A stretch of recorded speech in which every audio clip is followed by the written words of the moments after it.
Hi there, hi there, hi there, and welcome back. This is Chris Herrera here. Oh boy, oh boy, oh boy. Okay, let's get into this.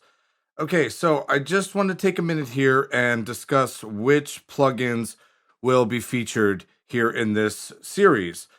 It was very difficult to decide which plugins to feature. There are dozens and dozens of really good transient designer plugins out there on the market now.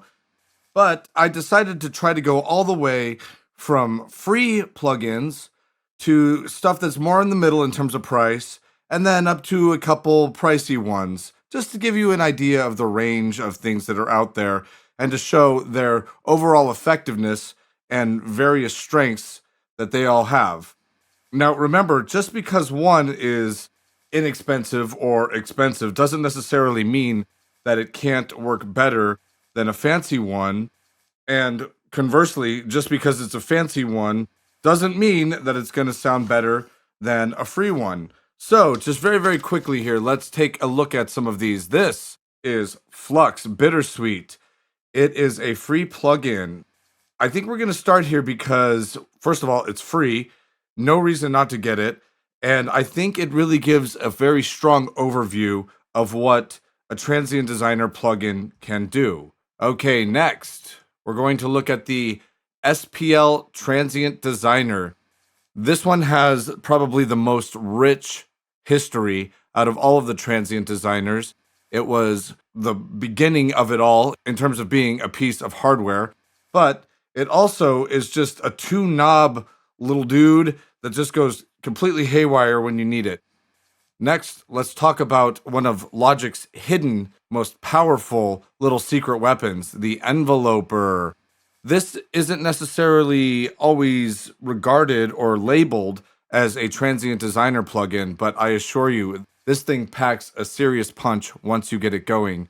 This also is worth noting. It's proprietary Logic, meaning Logic only, but it is free with the purchase of Logic Pro X. Next up, this little beauty right here, Waves Smack Attack. Okay, this one is a little bit newer to me, but I gotta tell you, it really turned my head. And more Waves stuff right here. This is kind of a double whammy, a little bit of a two-in-one. We have the Waves Trans X Wide and the Waves Trans X Multi.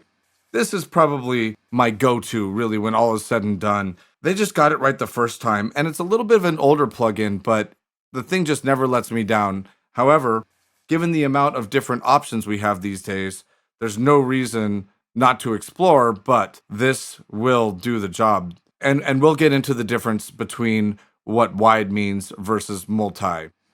Lastly, we're going to get into the Sonics Oxford Transmod. So, as you can see, we've got plenty of things to talk about. We're going to go through each one of these one by one and kind of get a feel for their voice and explore some of their strengths and make some discerning observations on which one shines in different situations. Okay, so here's an early workflow tip.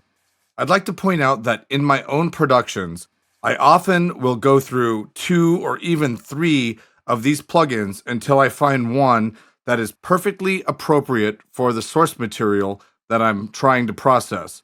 So one workflow trick is to bring up any one of them, tune it as best you can, then throw it into bypass, then bring up another, tune that one as best you can, and then maybe even one more, because why be lazy?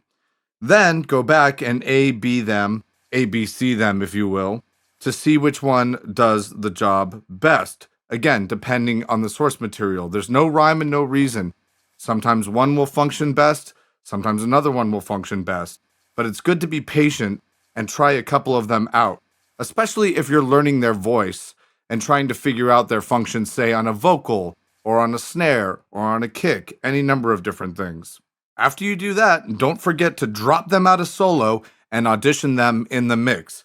After all, it really is all about their function in the mix. Okay, that's it for this overview. Let's get on to the next video.